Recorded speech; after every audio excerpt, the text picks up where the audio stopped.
साथियों, भारत के लिए telecom technology mode of power नहीं है। भारत में टेक्नोलॉजी सिर्फ मोड ऑफ पावर नहीं है, बल्कि मिशन टू एम्पावर है।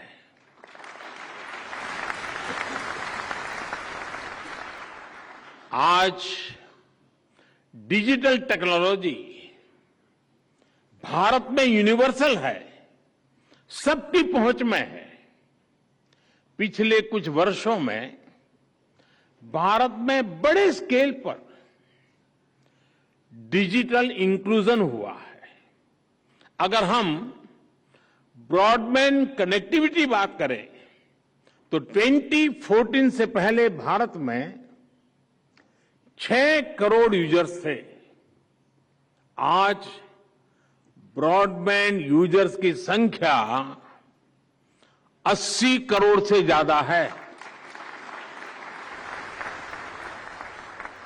2014 से पहले भारत में इंटरनेट कनेक्शन की संख्या 25 करोड़ थी। आज ये 85 करोड़ 85 करोड़ से भी ज्यादा है। साथियों, अब भारत के गांवों में इंटरनेट यूजर्स की संख्या शहरों में रहने वाले इंटरनेट यूजर से भी अधिक हो गई है। ये इस बात का प्रमाण है कि डिजिटल पावर कैसे देश के कोने कोने में पहुंच रही है। पिछले 9 वर्षों में भारत में सरकार और प्राइवेट सेक्टर ने मिलकर 25 लाख किलोमीटर ऑप्टिकल फाइबर बिछाया है। 25 लाख किलोमीटर ऑप्टिकल फाइबर। इन वर्षों में ही लगभग 2 लाख ग्राम पंचायतों तक ऑप्टिकल फाइबर से जोड़ा गया है। देश भर के गांवों में आज 5 लाख से अधिक common service centre digital service दे रहे हैं। इसी बात का प्रभाव है, इस सबका प्रभाव है कि आज हमारी डिजिटल इकोनॉमी देश की ओवरऑल इकोनॉमी से भी लगभग 2.5 गुना तेजी से आगे बढ़ रही है। साथियों, डिजिटल इंडिया से नॉन डिजिटल सेक्टर्स को भी बल मिल रहा है और इसका उदाहरण है हमारा पीएम गति शक्ति नेशनल मास्टर प्लान। देश में बन रहे हर प्रकार के इंफ्रास्ट्रक्चर से जुड़े डेटा लेयर्स को एक प्लेटफॉर्म पर लाया जा रहा है। लक्ष्य यही है कि इंफ्रास्ट्रक्चर के विकास से जुड़े हर रिसोर्स की जानकारी एक जगह हो, हर स्टेक होल्डर के पास रियल टाइम इंफॉर्मेशन हो। आज यहां जिस कॉल बिफोर यू डिग इस ऐप को लॉन्चिंग हुई है और वो भी इसी भावना का विस्तार है। और कॉल बिफोर यू डिग का मतलब ये नहीं कि इसको पॉलिटिकल फील्ड में उपयोग करना है।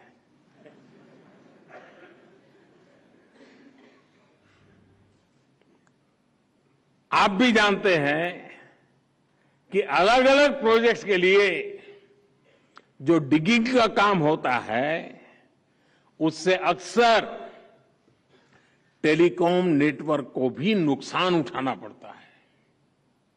इस नए ऐप से खुदाई करने वाली एजेंसियां और जिनका अंडरग्राउंड एसेट है उन विभागों के बीच तालमेल बढ़ेगा। इससे नुकसान भी कम होगा और लोगों को होने वाली परेशानियां भी कम होगी। साथियों, आज का भारत डिजिटल रिवॉल्यूशन के अगले कदम की तरफ तेजी से आगे बढ़ रहा है।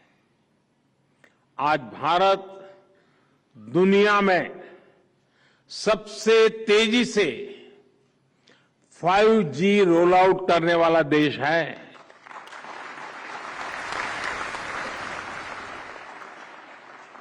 सिर्फ 120 दिनों में ही 125 से अधिक शहरों में 5G रोल आउट हो चुका है। देश के लगभग 350 जिलों में आज 5G सर्विस पहुंच गई है। इतना ही नहीं, 5G रोल आउट के 6 महीने बाद ही आज हम 6G की बात कर रहे हैं।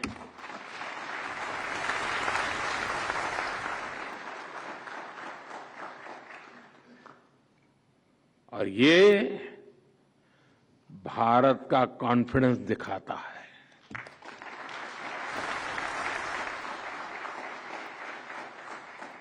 आज हमने अपना विजन डॉक्यूमेंट भी सामने रखा है।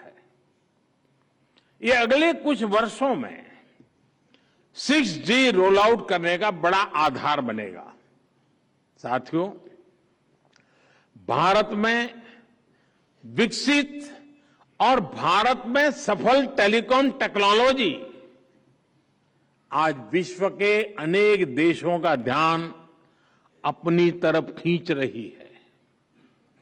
4G और उससे पहले भारत टेलीकॉम टेक्नोलॉजी का सिर्फ एक यूजर था, कंज्यूमर था।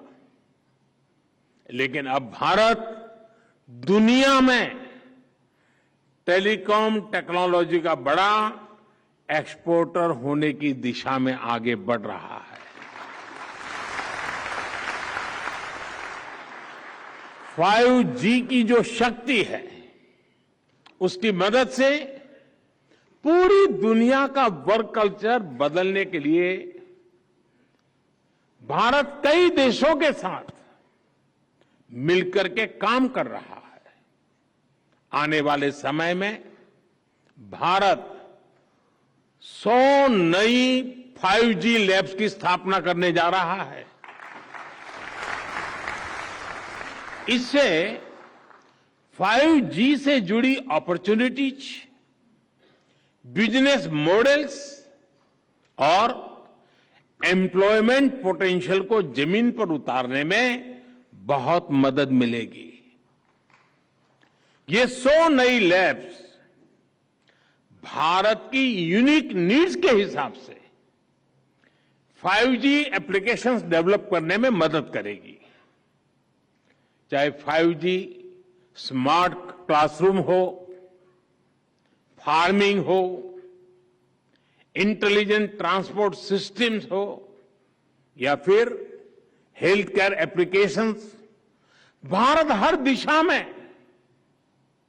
तेजी से काम कर रहा है। भारत के 5Gi standards global 5G system का हिस्सा है। हम ITU के साथ भी फ्यूचर टेक्नोलॉजीज के स्टैंडर्डाइजेशन के लिए मिलकर के काम करेंगे। यहां जो इंडियन ITU एरिया ऑफिस खुल रहा है, वो हमें 6G के लिए सही एनवायरनमेंट बनाने में भी मदद करेगा। मुझे आज ये घोषणा करते हुए भी खुशी हो रही है कि ITU की वर्ल्ड टेलीकम्युनिकेशन स्टैंडर्डाइजेशन असेंबली अगले वर्ष अक्टूबर में दिल्ली में ही आयोजित की जाएगी।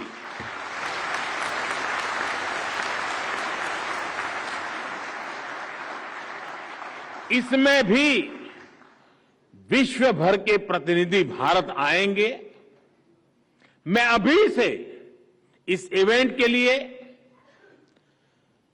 आप सबको शुभकामनाएं तो देता हूं, लेकिन मैं इस क्षेत्र के विद्वानों को चुनौती भी देता हूं कि हम अक्टूबर के पहले ऐसा कुछ करें जो दुनिया के गरीब से गरीब देशों को अधिक से अधिक काम आए।